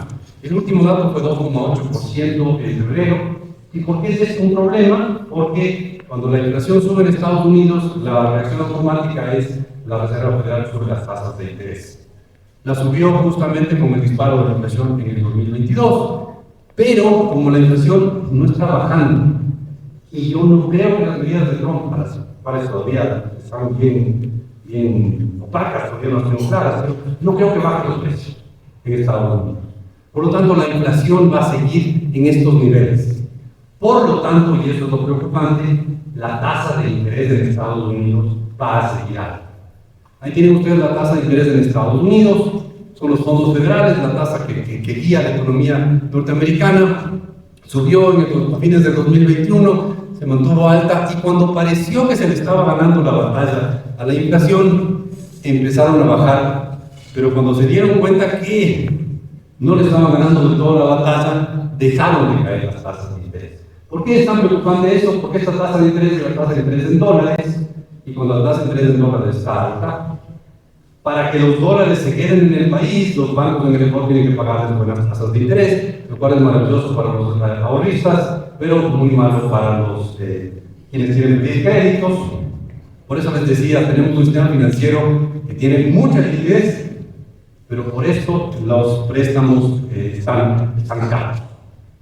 Entonces, con todo esto, un petróleo que ni nos jala ni nos empuja, una tasa de interés que va a seguir siendo un freno para la economía, una economía en la cual el mundo está, en general, el mundo nos está sonriendo, hay mercado para nuestros productos, una economía que ya pasó la peor parte del ajuste fiscal, aunque no podemos desbocarnos, ya pasamos la peor parte del ajuste fiscal. ¿Qué podemos esperar para este año 2025? Y ahí están, ustedes tienen las estimaciones, las proyecciones de crecimiento de diferentes instituciones. El Fondo Monetario publicó esto a fines del año pasado, un 1,2% de crecimiento. El Banco Mundial publicó uno un poco más positivo, de 2%, y la CEPAL, que depende de Naciones Unidas, de 1,4%. Como les dije, el último dato de mi presentación es ni más ni menos que este 2,5% que publicó el Banco Central el día lunes, que es lo que espera que crezca la economía ecuatoriana en este año. Ahora, si el Banco Central hizo bien su trabajo, en general creo que lo hacen bastante bien, esta estimación está hecha suponiendo que no hay grandes cambios de política. Esto es el crecimiento si es que Daniel Noboa sigue siendo presidente. Si es que Luisa es electa, muy difícil de decir que pueda pasar, muy difícil de decir, y obviamente no está eso incluido en ninguna de estas estimaciones, porque todas parten de que no hay grandes cambios políticos. Pero bueno, en todo caso, cualquiera de estas estimaciones, incluso la más pesimista, es un cambio enorme frente a lo que tuvimos el año pasado, que fue una recesión. Por lo tanto, este año lo más probable es que tengamos un crecimiento tímido, moderado, pero ya no una recesión como el año pasado, que fue durísimo. Muchas gracias.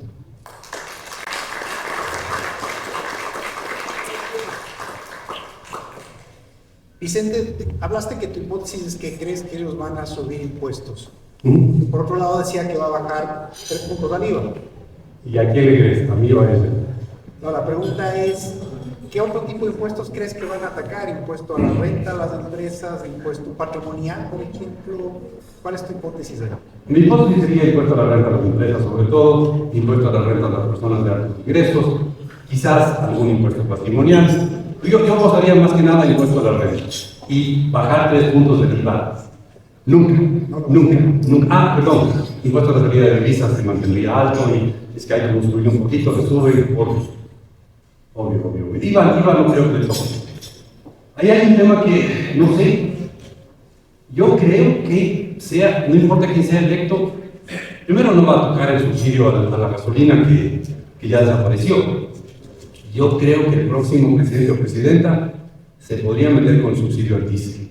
No porque sea popular o quiera hacerlo, sino porque no hay nada. Así de sencillo. Esa sería otra fuente de ingresos, el subsidio al diésel. Obviamente el subsidio al gas no lo van a topar porque es políticamente exclusivo, pero el diésel sí. Si ustedes vieron, el ajuste de precio a la gasolina fue magistralmente implementado y lo hicieron muy hábilmente con asesoría de gente que sabía hacerlo, con gente que tenía montones de experiencia. Trajeron gente que vio el aumento de los combustibles en Irán, que nos ayudó a que sea más llevadero el aumento de los precios de los combustibles acá. Eso se lo puede traer cualquier gobierno para hacer lo mismo con el diésel. ¿Qué opinas del tema nacional que para América nacional de Estados Unidos y qué pasa desde allá? Sinceramente, no sé. A ver, como yo entendí el anuncio de ayer, nos conviene. Voy a decirles como yo lo entendí, porque hay más de una manera de entender. Nuestras flores pagan un 6% para entrar a Estados Unidos. Con esto, no entiendo que pagarían 10%. Los flores colombianas creo que pagan 0%, ahora pagarían 10%. O sea, suena absurdo. Cuidado, no estoy diciendo que Trump sea separatista ni nada sencillo, pero si yo entendí bien, hasta nos conviene. Si yo entendí mal y en vez de tener nuestras flores 10 y las flores colombianas 10, los nuestros tenían 6 más 10 y las colombianas 0 más 10, entonces no nos conviene tanto. Pero estamos entre los menos afectados y a todos los competidores nuestros nos va a afectar igual o más. O sea, cacao africano va a tener más aranceles que el cacao ecuatoriano. Las flores ecuatorianas van a tener menos aranceles que las flores de Kenia. Si yo entendí bien, van a tener los mismos aranceles que las de Colombia. Entonces, al Ecuador, como somos tan chiquitos, nos puede convenir. Al mundo entero no, porque el comercio mundial va a caer y va a haber un montón de problemas, pero a nosotros, que somos pequeños, creo que sería muy irónico, pero nos puede convenir estas cosas.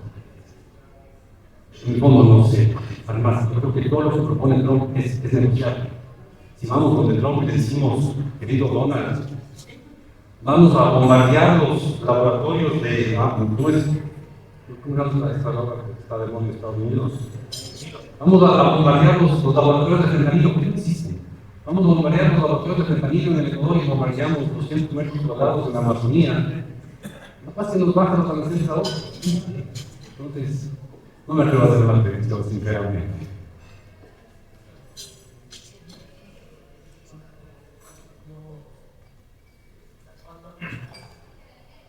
Sí, dentro de las importaciones que estaba en ese capítulo de zonas petroleras, estaban con 7.000 millones. ¿Dónde está concentrado? ¿Qué productos son? Dice gasolinas, dice gasolinas, gas. Y una cosa de ese tamaño de lubricantes. Entonces, ¿cuál podría, de cierta forma, estar con la fabricación local?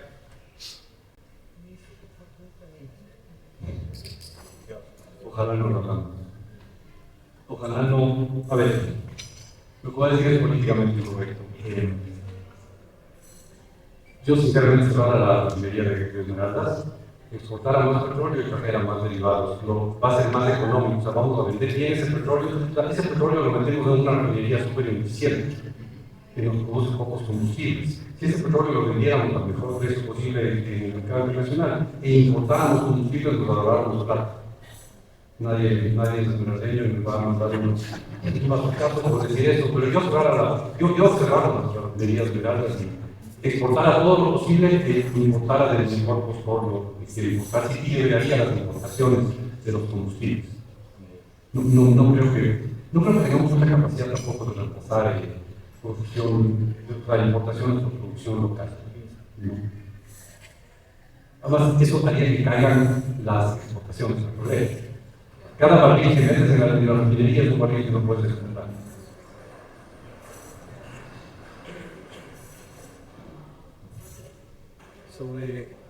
Sobre la balanza comercial positiva que mencionaste, que es la historia como tan positivo, son las índices, lo contrario, no se ve, que se a dónde va, eso es el millón.